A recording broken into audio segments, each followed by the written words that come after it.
Now it's time for Inspirational Women, and we meet S.W. Leicher, an author, a writer. Susan brings us a thought-provoking novel, Acts of Atonement, where we are immersed into a New York City world, given the opportunity to learn, to really get a sense of an Orthodox Jewish culture, of a Latino culture, of family, values, education. Well, let's just meet Susan and have her share some of these insights. Good morning, Susan Leicher. It's certainly wonderful to have you join us today and to have this opportunity to delve at least a little into this amazing book, Acts of Atonement. Oh, well, thank you. Thank you for giving me the chance to do it. I'm thrilled to be with you. You know, it just, the term atonement really captured my attention when I first had the opportunity of doing just what we're doing, having a conversation of the book. And atonement just felt like this really important thing in our lives for all of us. And I thought, well, this will be very interesting. And it did tweak that there were so many parts of it that cover so much in our world that's affecting us right now. And we're all dealing with or reacting to in some ways. So first of all, then, thank you for writing such a book, Acts of Atonement, and for doing so, I'm going to say deftly, that there's so much, so many topics that are so relevant, but you do it in such a way that it's, I actually thought of it as a tapestry, that these were all these threads that were weaving together and really come out to be an amazing picture that we could hang on a wall. Oh, well, that's lovely. That's a nice thought. Yes, there are many. I mean, there are many interrelated themes, and perhaps it takes a while to get into all of them, but they all do tie together by the end completely. And yes, and I have to say, it happens really rather quickly, because as I started first, I thought, oh, goodness, now where is this going to go? But oh, my goodness, very quickly, I was just sliding right deeply into a story. You obviously are a writer and author, because you just have these images of the characters in their full stories that are really so amazing and really grip us. Oh, that's nice to hear. That's wonderful. Yes, well, I've been living with these characters. This is a sequel. And the first book has the characters when they're young, very young, and this one is when they're in their sort of mid-30s, the main two characters.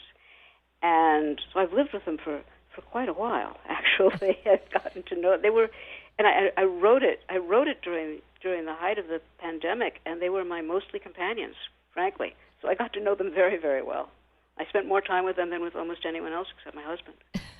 Well, so as you say, it is a sequel, which I'm looking forward to going back to reading the first book, and it's not necessary to have read it in sequence. No, I hope not. Absolutely not. Right? No.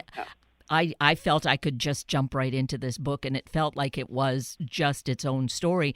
But knowing this as these adult women, and we're talking about Paloma and Sirach? Serach, yeah. Serach. Oh, that's lovely. So you had started with them as girls in the first book. So how is it that you settled on them? How did they come to you as characters that you wanted to develop and write about? Well, it wasn't a direct path by any stretch of the imagination. It actually all started when I read a newspaper article about then Mayor Michael Bloomberg, who was having a big fight with the Haredi, the seriously Orthodox community of New York City. And I wanted to write a story about a little boy caught up in that controversy and in that conflict. And I tried to get into his head, and I found I couldn't get into the head of a little Haredi boy. I just couldn't do it. And it took quite a while to get there. So I had to invent an older sister for him who would tell the story, and tell the story in a way that I could understand and that my readers could understand. And so I invented Serach, and I made her a rebel because she had to have knowledge of the community and a deep love for her little brother, but she also had to have the perspective that comes from having left the community. And once I had her in place, I said, why is she rebelling? And there were many, many reasons. The last one to come up was the fact that she's gay. that one didn't come up at first. That didn't occur to me. But once I made that decision, or when she told me to make that decision, I had to create a partner for her. And so I created Paloma. But actually what fed into them mostly, and my characterization of them, they were two things. One was, I was at the time, my professional life was writing about New York women and New York girls across all different communities. I was working for a foundation that asked me to do a report on girls and women across all of New York's communities. And so my head was all full of stories of Orthodox Jewish women and Latina immigrant women and Chinese American women and South Asian women and Black American women. They were just frothing around inside my head, and I had to get it down. And the other thing that fed into their development was my own family. I am half Jewish, New York Jewish, and half Latina immigrant. My mother came from Costa Rica. And so I had a lot of sort of background knowledge about what a relationship between those two cultures might look like, and that fed into it too. And that's so amazing to take those parts of yourself. And of course, self needs to pour into your writing, right? That's very natural.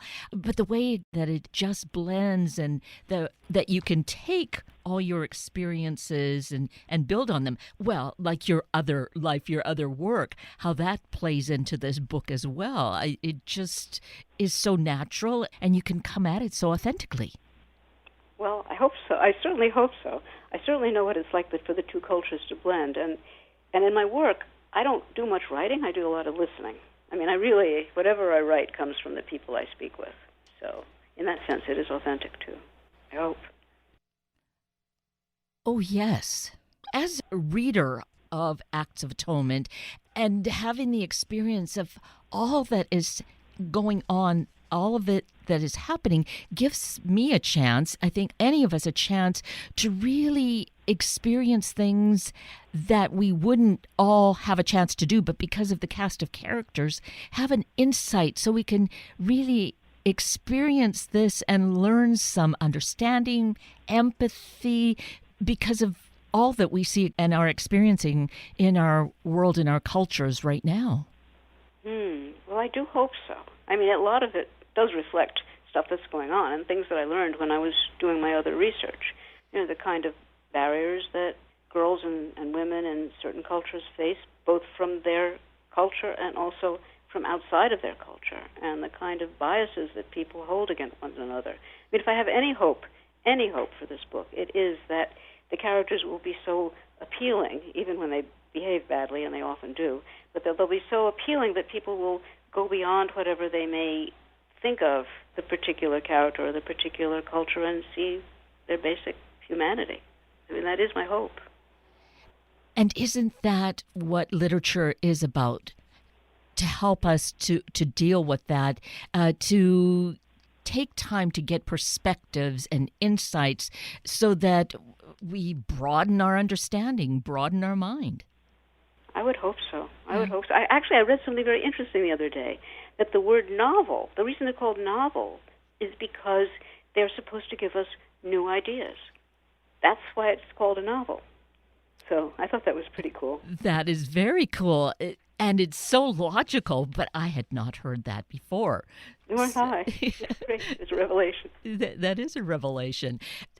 So let's take a moment thinking of revelations that you are going to actually be here in our area, in our lovely Seattle, the end of the week on Friday, July the 8th. Yes. And I'm thrilled. I've never been to Seattle. I've always wanted to go. I have a bunch of relatives who live there. That's what gave me the idea that this would be a wonderful place to do a reading because they're always raving about Seattle. And yes, I'm going to be there twice in two places. Well, I only know about Friday evening at Couth Buzzard Books. Exactly. Right? Yeah, 7:30 at Couth Buzzard Books. I'll be doing a talk and book signing, but I'll also be doing just a signing, not a reading, at Magnolia's bookstore on McGraw Street. Yes. From noon to 2 p.m. on Saturday, the next day. Well, wonderful, because people may be able to take advantage of only one, but if also the advantage of being able to see you, and especially Friday evening, at both places. So that is really, I think, an incredible opportunity and experience, especially to hear you read from Acts of Atonement. So that's here in Seattle. And we are a bookish, we are a reading city, we're a writer city. So I hope that you're going to be feeling quite at home here. Oh, I'm sure I will. I've heard nothing but good things about Seattle, so I'm thrilled. I'm thrilled to be going there. It's an excuse to get there, but it's a fabulous excuse to also see the city, and I hope to. Yes, definitely a good time in the summertime to see us, and with all our mountains and all the beautiful sunshine that we'll have at that time. And Susan, Seattle, like so many areas across our entire country, has been grappling with a lot of things. And I think much of what you are touching on in Acts of Atonement and how we can learn to understand each other and have compassion will be an important conversation to have, as much as it might occur at the evening presentation at Couth Buzzard Books. So there are things culturally. We are a very diverse city. There's so much that is so rich about that, and yet we find ourselves battling. So I think through the book, through Acts of Atonement, we can come to maybe get an appreciation of how we can proceed better, stronger. I would hope so. I mean, the biases persist through Acts of Atonement, and some of the biases are, I know them from personal experience, because I'm both Jewish and Latina, and my family is completely, split in two. And I can move in either world, and so sometimes when I'm in one world, they'll forget I'm also the other world and let something slip, that some of their bias, and it works in both directions. So I've sort of spent my life trying to be an ambassador in a sense and say, hey, I'm also Latina, guys, or I'm also Jewish, guys, and this is what we're really like. I've always sort of seen that as a role for myself, and I'm hoping that the book does something similar, that shows that we do have biases, but that we can listen. We can listen to one another, and we can love one another, and we can kind of cross those biases in different ways. And isn't your family really the epitome of that? With your mother and father coming together, it shows that, we can find common ground. Yes, there are these differences, but there are so many things that are different that really have a common basis to them. Absolutely. And that a little rebellion isn't a bad thing. It both needed to be. We're talking 1950, when there was even less mixing. Fortunately, I think these days, people, particularly young people, have much less trouble, and much less bias in many ways. I think there's an acceptance of other cultures. I think there's an acceptance of being LGBTQI in a way that I certainly don't remember when I was young. So I have hope. Oh, I don't remember any of that even thinking of LGBTQI even being a fly on the wall as I grew up in the 50s into the 60s. It came more into the 70s, I think, as it became more something that we were discussing. And then, in really tough or really harsh circumstances that were going on. So, yes, so we've made progress, and yet maybe that's what progress means. That sometimes there's even a strong reaction to it as we have happening. It's certainly not clear sailing, and even less clear sailing now than it was maybe 10 years ago. However, among the young people, I think it's clearer, and I guess that's what gives me hope. My daughter is a teacher, and she says that in her classrooms, it's no biggie, as she puts it. It just isn't, and that's something important. Yes, absolutely. That is hopeful, because we know that for us to be able to survive as a culture, as a world, we need to be able to find that common ground. And I think, again, this is where we need to have conversations, and a book, a novel such as Acts of Atonement gives us that space where we can discuss these things and talk about characters and then apply it to ourselves. I hope so. I do hope so. They are kind of unique characters, but I hope there's stuff that's universal and can be can be discussed peaceably, because that is one of the aims of the book. It's that identity is neither as monolithic or as sort of boxed in as we might think, and that we share things that we might not think we share. So as you were developing these amazing characters, Serach, am I saying that right? Serach, yeah. Yeah, Serach, and Paloma. Well, first Serach came to you because you needed her to kind of bring out the story of the young boy who is her brother in the context of these two books. Did you relate to her in terms of some of the cultural heritage because of your upbringing, having a half-Jewish family?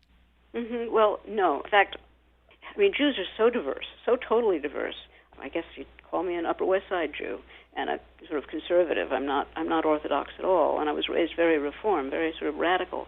So I didn't really know that. It's because I've made Orthodox friends, frankly, that I learned about it, and because my work took me into the Orthodox community. And I had to do a lot more research, actually, into that than I did into the Latina part. The Latina part was much easier. That was mostly personal experience. But the Jewish part, because Orthodox Jews and Reform Jews really do differ in many ways, though we have many commonalities, I had to do some research. And obviously, the research really pays off largely for us, because I found it so amazing to learn about some of the rituals and the prayers and that went along with it, and how deeply the people were steeped in it. So the research, as I say, it really has paid off.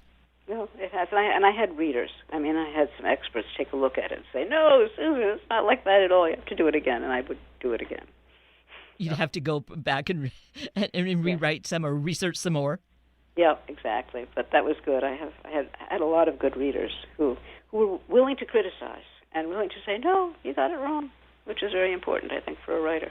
So I'm guessing finally it's right, in quotations, that the book has come out? Yes, I hope so. I certainly hope so, though I wouldn't count on not getting some critiques from people who say, no, you got it wrong, even with the expertise that I had given to me. In fact, the Spanish part, my mother was, of course, fluent, and she was a teacher of Spanish, and she passed away a while ago. And with the first book, she corrected me. With this book, I had to seek out other people because my Spanish, although fluent, is slightly inventive. I learned it in my grandmother's kitchen. I didn't learn it in a textbook. I'd never studied it. So I did have to have people correct that, too. Well, along those lines, I must then say I just really do appreciate that we have the back pages of the book, essentially this glossary, so we have a dictionary to guide us along. And I would find myself having to look at that. Maybe that's my back career as an English teacher myself, that I had to go and look up these words and see what this was. But I appreciated that you did this. Oh, I had to, because it's got Yiddish words, it's got Hebrew words, and it's got Spanish words in it. So, I mean, very few people have all three, and I don't have all three. I don't speak Yiddish at all, although I need help on, too, and I'm certainly not fluent in Hebrew. But, yeah, I would have needed it, so I figured my readers probably would need it. We do, and we're grateful, yes. Question about how the Orthodox Jewish community looks or would look at this, because there's so much that feels really private, and that it's kind of like, you don't look, well, even in it's a Jewish service, the women aren't even supposed to be able to see past this curtain what's going on. So to be able to let outsiders like ourselves look in, is there kind of a resistance or an aversion to that? I doubt very much that I'll have very many Orthodox readers outside of my couple of friends, truthfully. I don't think this is going to be a bestseller in the Orthodox community. Because, well, even for someone like myself, and I'm Jewish, and I know some of the rituals. I would not myself sit behind a curtain, but I know a lot of the stuff, and the prayers are very, very important to me, and many of the rituals are important to me. But even for me, some of the stuff that more Orthodox people, more seriously observant people observe is a different world, truly a different world. That it is. And that's why I think I appreciated being able to see this, because it's awesome in the sense of, that it's so new, and to have that deep belief is something I respect. That's incredible.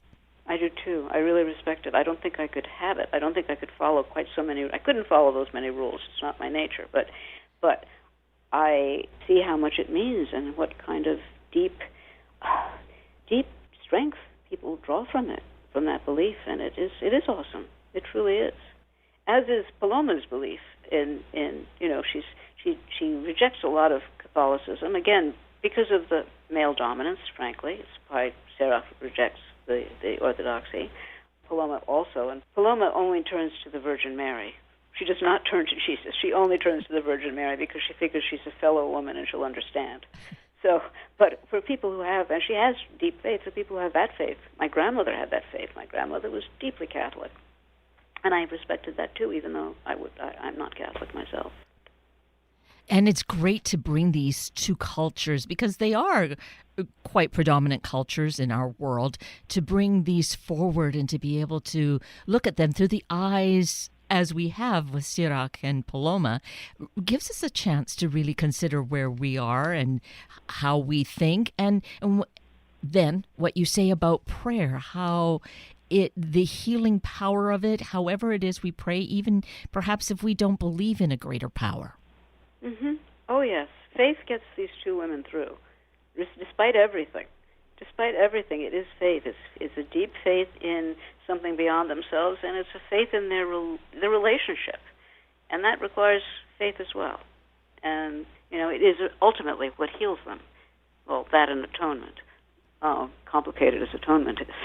And it is. Well, it features in the title of the book. So atonement really plays a role not only in this story, but then I think we can take that back into our lives and see where it might play out here and where we need to go with it. I'm hoping so. And my characters struggle with it. It's not as if it's easy, and it's not as if it's ever complete. But I think that's more realistic, actually. To not think of it, it's hard to do. And it raises all sorts of interesting issues, like, are you atoning for your own sake, or are you atoning for the person you've hurt? It's complicated. And also, if you have split loyalties, and both Serach and Paloma, and the other characters, their brothers, for example, they all have split loyalties one way or another. So sometimes when you atone for something you've done to one, you actually end up hurting the other. So it gets complicated and requires a lot of thought and a lot of delving into your own soul, really. Yet it's that process, too, that we can experience through the book. And then I find, we can apply into our own lives is, how do we navigate all that? And what does it mean? And how we have to not feel that we are the God playing all the roles, that we can let go of things and allow for everyone else to also be doing their own work in this. Yeah. Right. Yeah. And it's also the difficulty of forgiving and of healing. But they try that also. And, we all have to do that as well if we're going to move forward.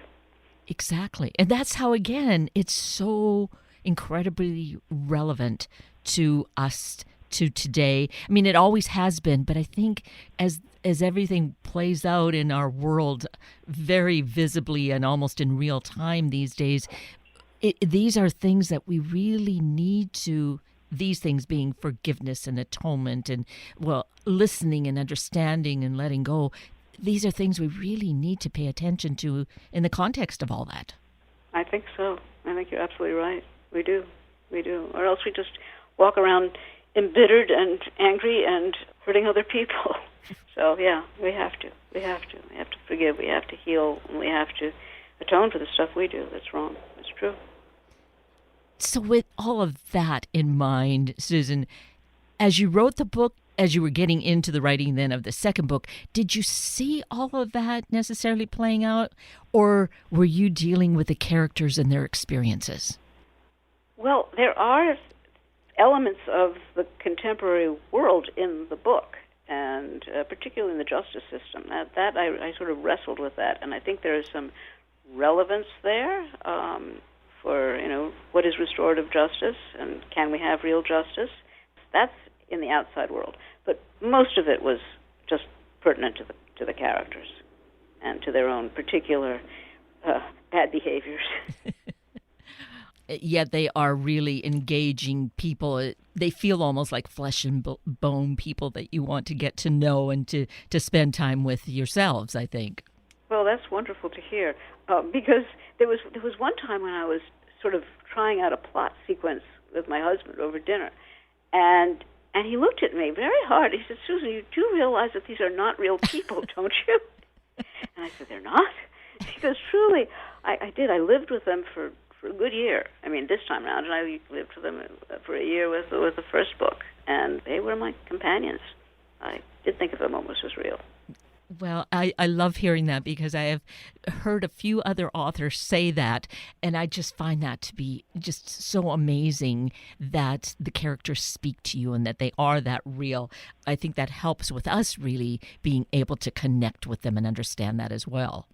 Mm-hmm. Right. Well, I do hope so.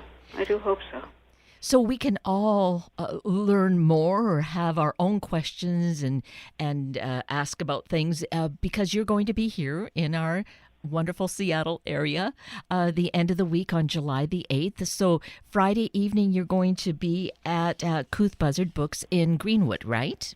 It's 8310 Greenwood Avenue North. I guess that's what the N must stand for, North. And yes, it'll be 7:30 on Friday, July 8th. And then on Saturday, July 9th, I won't be speaking, but if people can't come to the Friday night one, I'll be at Magnolia's bookstore, which is at 3206 West McGraw Street. And I'll be there from noon to 2 p.m. I'll just be signing. It's supposedly, I think, across the street from some marvelous farmer's market, which will be tempting me the whole time I'm standing there. But in any event, evidently people come to the farmer's market, and Magnolia's is hoping they will cross the street and come buy a book, and so am I. Absolutely. And definitely, because this is feeling like finally we can do this after such a long time and over 2 years that we've had actual in-person book events. I mean, this is a big time to get there and to celebrate this. Oh, absolutely. I had my first book event here in New York, and it was only the second event that the bookstore had since COVID started. And the one before me was just a week before. I made it under the wire, and it felt so good. It really did. Well, I think it's so wonderful that we can be doing this again. So, Susan, to find out more about you, you have a website that we can connect with, correct?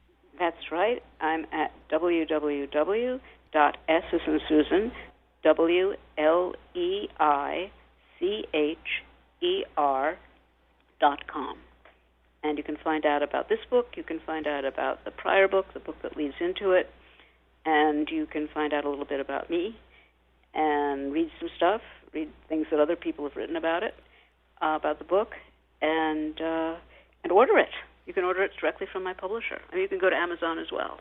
And if you want, there's an audiobook of the first one, and I'm working on the audiobook for the second one. If you want those, you have to go to Amazon for sure, to Audible. But you can order it either from Amazon or from my publisher. And you are the narrator.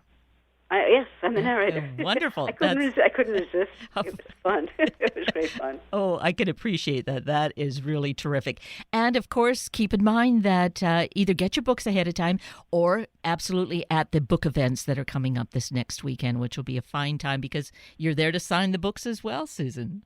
Absolutely. And I'd love my publisher will get business either way, but I would love to support independent bookstores in a book city. That makes me very happy. And I couldn't agree more. That would be so perfect. Well, this has been perfect. I so appreciate that we've been able to have a conversation prior to these events to inspire people to be there. So thank you for your talent for bringing such remarkable stories to life for us and for spending time with us this morning.